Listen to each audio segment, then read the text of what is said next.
Hi, everyone. This is my 11th episode of my podcast, The Weird Sports Show, hosted by me, Nick Fouts. On today's episode, I'm going to talk about the story that's taken over college football and the sports world, the Brendan Sorsby saga, NCAA also becoming a little irrelevant as well. And the Brendan Sorsby saga has just swept the college football world and made crazy headlines, and it's really united some people, mostly united people, against Texas Tech and among others. And it's been a crazy story that keeps developing by the day. So let's dive in. So, little background on Sorsby. He was a 3-star recruit from Lake Dallas High School in Denton, Texas, and he committed to Indiana. And Indiana has a part to play in this story, but they're not really. The school itself is not relevant, but they have a part to play in this story. But yeah, he went to Indiana. Didn't play much at Indiana. He was a true freshman. Spent his redshirt year, yeah. But yeah, he didn't play at Indiana. But he transferred to Cincinnati, University of Cincinnati, after the 2023 season, and in December, and he started playing pretty well from there. He had a decent season his first season, and then his second season was his breakout season. So first, I'm going to talk about the timeline and events of Sorsby's saga and a little bit of his background. I actually went into the background, never mind.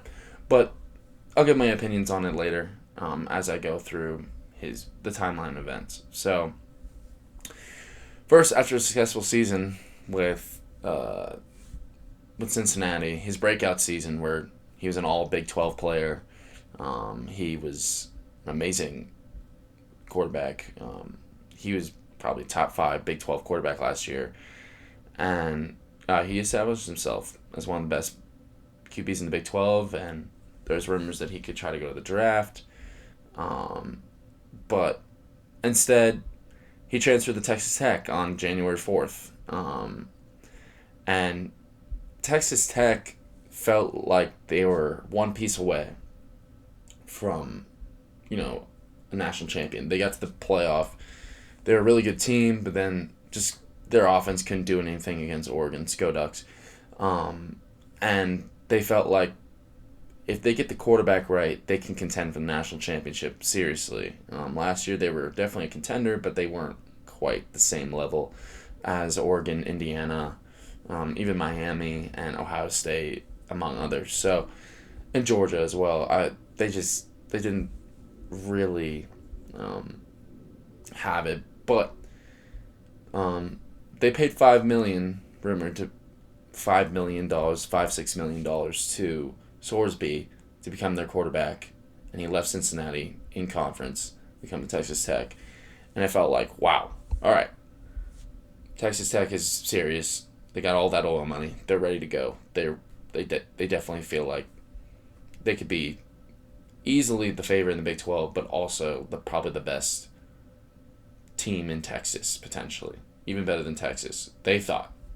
I think a bombshell kind of came out of nowhere. It was crazy, but on April 27th of this year, Sorsby enters rehab on the same day news breaks that NCAA is investigating allegations of his betting improprieties.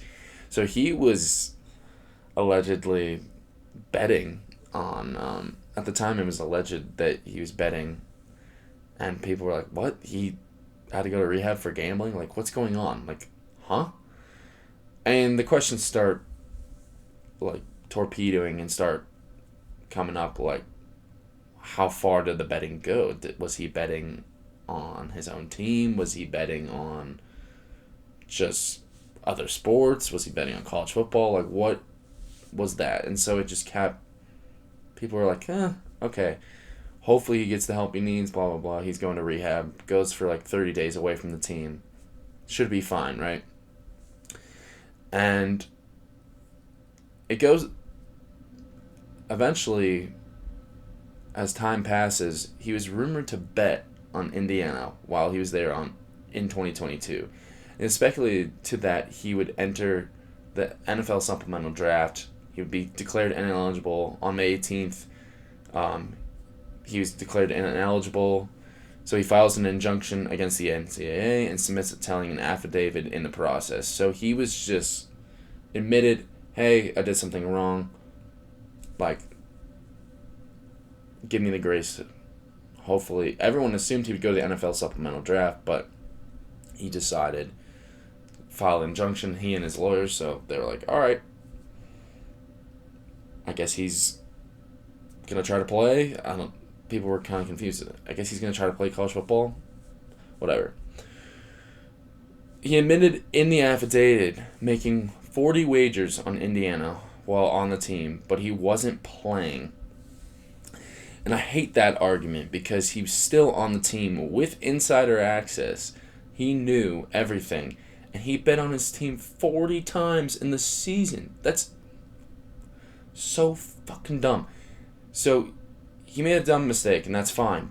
And I'm going to give him the grace with that. But at the same time, you're on the team. You're betting on your own team. That should be a big no-no. More on that later. But that should be a big no-no. And it has been in other sports. So, and it has been even in this sport. So that's why I can go off. But that's what happened. And then another dumb thing. His attorneys argued that the NCAA will suffer no cognizable harm from letting Mr. Sorsby play football. I hate it. And they said that Sorsby would be, away from the team, and it wouldn't be good for his mental health. It wouldn't help his gambling stuff. It's like he's being punished. He needs to be held accountable and punished for betting on his own team. He admitted it.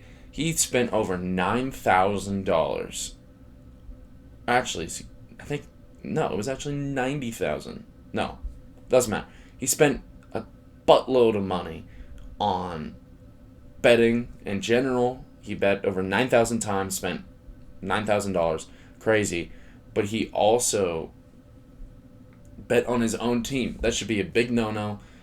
Anyway, his attorneys and that also judged. It was a mess. But anyway, yeah, he bet on that, and it was terrible. All right. On June 8th, this is what made my blood boil, and a lot of college football fans' blood boil. And this is when everyone was already kind of not liking Texas Tech and Cody Campbell, their GM/huge donor. Everyone was kind of like, he's their de facto GM, technically, but this is when Texas Tech really started getting under people's skin. People were like, no, fuck them. June 8th, Sorsby wins an injunction in a surprise ruling by Judge Ken Curry after the initial judge had recused himself for having Texas Tech photos on Facebook and all of that. This was in Lubbock, by the way. And Sorsby didn't like the reasoning, and his lawyers and him didn't like their reasoning. So they went to a local judge that can rule the NCAA. So what's the point of the NCAA? That's the thing that pissed me off. I was like, all right, well, NCAA is irrelevant now. It doesn't mean anything, because if they can't, this seems like an issue that they actually can help out on, and they should be able to impose their rules. But they couldn't. A judge in Lubbock, Texas was over to overrule them. So this set a dangerous precedent. Basically, Sorsby and his lawyers, and just in general, if a player doesn't like a ruling from the NCAA or a coach or whatever, they can just go to a local judge and basically get whatever they need. They don't have to actual follow rules. It's the Wild West. You don't have to follow rules. It's crazy. And college football was in an uproar after this. Sorsby's attorneys recommended a 2-game suspension versus Abilene Christian and Oregon State. This, suspending him for 2 games against 2, no disrespect, but quality opponents. Oregon State's close to that, but still, they're not. They were not a good team last year. They were like 2-10, 3-9. They're a terrible team last year. So this is. It was. Makes my blood boil. I need to compose myself, but it was crazy the fact that they're like, oh, just 2-game suspension in the beginning of the year, which they're not even playing anyone, and they were. Texas Tech was actively trying to get Texas to play them in the hypothetical bowl or whatever. They wanted to play each other the first week because they were a lot of shit talk going back and forth, and they were done. They just wanted to be. They already have a rivalry as it is, but Texas coach said, "Oh, our second and third team can beat you. Beat your first team," and Texas Tech was like, "Bring it on. Let's see. Why don't we play?" But regardless, that's another tangent for another time. But Texas Tech was kind of, everyone was like, oh, I kind of like how they're not backing down to Texas. And now it's like, no one likes them anymore. The NCAA, and I quote, with the public opinion on its side, and a rarity, which, that's very true, quickly fired back in a statement saying, it strongly disagrees with the court's ruling and is deeply concerned about the damaging, far-reaching, broadly destabilizing ramifications of this outcome. I completely agree. Even though eventually it will work out, but as I'll describe, but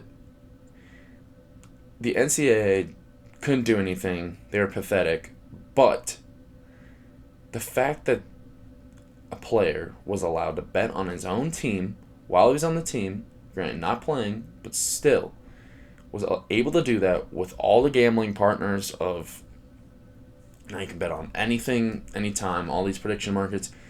The fact that the integrity game is being called into question is the concern, and that's when, the allegations of rigged and all that stuff, that's dangerous precedent. And yeah, this ruling really felt like a crazy and weird day in college football, which was really sad day because a player was just allowed to do whatever the fuck they wanted, and especially the university was, yeah, well, we have the money, we'll just go to a judge, we don't care, we'll do whatever we want, we'll cheat, whatever. And cheating has gone on in college football for a long time and stuff, but not like this. And it's not even cheating, it's like just degeneracy, and it is called into question the integrity of the game and stuff. So anyway, and everyone in college football world was irate. They threatened boycotts against Texas Tech.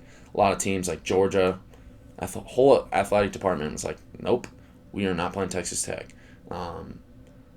Big Ten was gonna do it as well. They were voting on it. ACC, I believe, as well.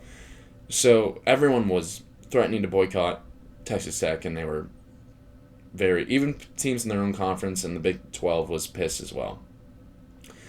And then also, I think what pissed people off was Texas Tech seemed unbothered by their villain status, and with all their money, they were playing it cool, paying all that money for Sorsby. They're like, well, if we win, doesn't matter. And I think a lot of people felt like Texas Tech they knew all along, which I don't know if they did or not. Allegedly they didn't, but they kept defending this guy, which is fair. He's their own guy, and I get it. He definitely made mistakes, but he's their guy now. They're defending. That's admirable. However, he made crucial mistakes that should not be rewarded by playing more college football when he bet on his own team. That's crazy. And it'll be interesting to see how it plays out in the future. But Texas Tech did not handle it well. They played victim, which is crazy. They're like, everyone hates us, no one likes us, and everyone would do the same thing. And it's like, no. This has not happened before in college football. to this scale, or a bigger time athlete like a quarterback is openly admitting to betting on his own team while he played. So, not the same thing. But Big Ten decided not to enforce their ban on Texas Tech eventually. And all this was happening after June 8th. Everyone was pissed off. People were saying it's the end of college football. Like, it's the Wild West. Who cares? Like, why are we even doing this? And it was going in a really toxic and bad way. On June 15th, the Big 12 goes to federal court in a bid to enforce its own rules. The conference threatened to sue Texas Tech and the Attorney General of Texas. So Big 12 went guns blazing. No pun intended. They really went guns blazing, and they wanted to destroy Texas Tech. And relationship is not very good right now between Texas Tech and Big 12, even after everything. Texas Tech, yeah, I don't think they had a countersuit. They didn't. But anyway, the Big 12 was like, no, we are not allowing this to happen. Texas Tech has handled it poorly. They and a judge are allowing someone to who has bet on his own team, openly admitting and able to play sports. It's just crazy, and the Big 12 was ready to kill him. On June 15th, shortly after, I think actually it was the 16th, Sorsby announced that he was going to the supplemental draft, which is a draft. Actually, it was actually the same day. My bad. So, it ended up all kind of working out when that night it was announced that Sorsby was going to the supplemental draft in the NFL, which is the draft that a team can give up a draft pick next year for him if they want. So, like, for example, like, let's just say the Jets or Cardinals or something, a QB needy team. So they had the supplemental draft. He had to apply for it, and basically, so he has to apply for it, and let's just say the Jets are, I don't know, 4th pick, which I think they were the 2nd. So they're the 2nd. They do a first round of the draft where they say, does anyone want to give up their first round pick for next year for this guy? Most likely, no. 2nd round, maybe. 3rd, maybe. 4th, probably. I think he goes into that range. But basically, you're giving up next year's draft pick for this guy. And he could be a really talented player, but this baggage is going to affect him for a while, I think. And I'm hoping it doesn't, but it seems like teams are going to... It's going to be a very interesting year. And now for Texas Tech, they already have a quarterback on their roster, Hammond. He's coming off an ACL injury, so they'll be all right. But and they'll still be favorites in the Big 12, but it's going to be hostile in every road environment they come to this year. Texas Tech will definitely have to figure it out, and they'll have to look at themselves in the mirror. And the Big 12 and Texas Tech's relationship cannot be good now either. So that'll be interesting to watch. Hopefully it all works out. July 10th, he'll have his pro day in Texas, at like a high school there, and all 32 teams will be there, and it's still developing. So we might have a follow-up episode. Depends on what happens. If he comes back, to college football, definitely will. But my final thoughts is just, it was just a shitty situation. It sucked. Sorsby, hopefully he gets his gambling issues resolved. But the NCAA, it's a joke. Has been a joke for a long time. And they're becoming relevant. We need a commissioner of college football. That's for damn sure. And, which no one wants that job. Because everyone's ridiculous in that. But, and then also, I think Texas Tech is going to have to face the music this year, which is great. I didn't like him that much anyway, but now it's really interesting. So hopefully, hopefully the college football season's smooth. I know it won't be, but it'll be fun, and I'm looking forward to it. Thank you for listening. I'm gonna be off for a week or two, but the channel is growing weirdos. And keep liking and subscribing. Thank you.